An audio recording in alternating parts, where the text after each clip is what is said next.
बोल। Dear student, स्वागत है आप सभी का आपके अपने इस चैनल रहना मैथ क्लास में। दोस्तों, विज्ञान का आप लोग का जो सेंटअप एग्जाम में परीक्षा होगा, मैं ओरिजिनल प्रश्न पत्र लाया हूं, उसका आंसर मैं करवा दे रहा हूं। दोस्तों, अगर क्वेश्चन नहीं टकराया तो आप मेरे चैनल को अनसब्सक्राइब कर दीजिएगा। आज मैं 100% गारंटी के साथ बोल रहा हूं। दोस्तों चलिए तो क्वेश्चन को देख लेते हैं। सब्जेक्टिव क्वेश्चन, पहले फिजिक्स का, भौतिकी का पहला क्वेश्चन जो पूछा है वो बता दे रहा हूँ। दोस्तों पूछ रहा है कि विद्युत परिपथ का क्या अर्थ होता है। दोस्तों विद्युत परिपथ का क्या अर्थ होता है, तो आंसर लिखिएगा कि जिस पथ से होकर विद्युत धारा प्रवाह होता है। दोस्तों जिस पथ से होकर विद्युत धारा प्रवाह होता है उसे विद्युत परिपथ कहते हैं। साधारण भाषा में लिख दी है कि भाई कि जिस पथ से होकर विद्युत धारा प्रवाह होता है ना, उसे विद्युत परिपथ कहते हैं। अब देखिए दूसरा क्वेश्चन है कि विद्युत धारा क्या है, इसका एसआई मात्रक लिखिए। दोस्तों इसका देखिए विद्युत धारा क्या है, इसका एसआई मात्रक लिखिए।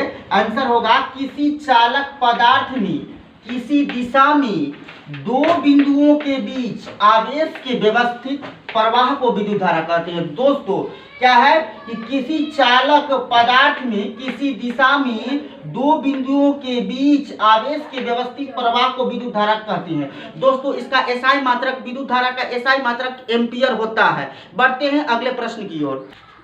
चलिए अगला प्रश्न देख लेते हैं। अगला प्रश्न है कि विद्युत चुंबकीय प्रेरण से आप क्या समझते हैं। दोस्तों 3 नंबर में है तो आपको एग्जाम में 3 नंबर में मिलेगा। दोस्तों क्या है कि इसका आंसर है लूप में यह विद्युत धारा उतने ही समय तक प्रवाहित होती है जब तक कि लूप तथा चुंबक के बीच अपेक्षित गति रहती है।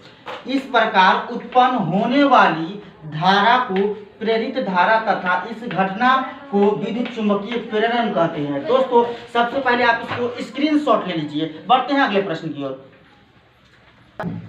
अगला प्रश्न है कि नेत्र की संचरण क्षमता से क्या तात्पर्य है। दोस्तों यह आप भी पा रहे हैं, यह क्वेश्चन भी पूछा हुआ है, क्वेश्चन नंबर 4 में पूछा हुआ है। दोस्तों कि इसका आंसर है दूर स्थित वस्तु एवं निकट स्थित वस्तु सभी का प्रतिबिंब रेटिना पर बनाने के लिए नेत्र लेंस की फोकस दूरी में होने वाली अधिकतम परिवर्तन करने की क्षमता नेत्र की संचरण क्षमता कहलाती है। दोस्तों अब देखिए इसको आप लोग सबसे पहले स्क्रीनशॉट ले लीजिए।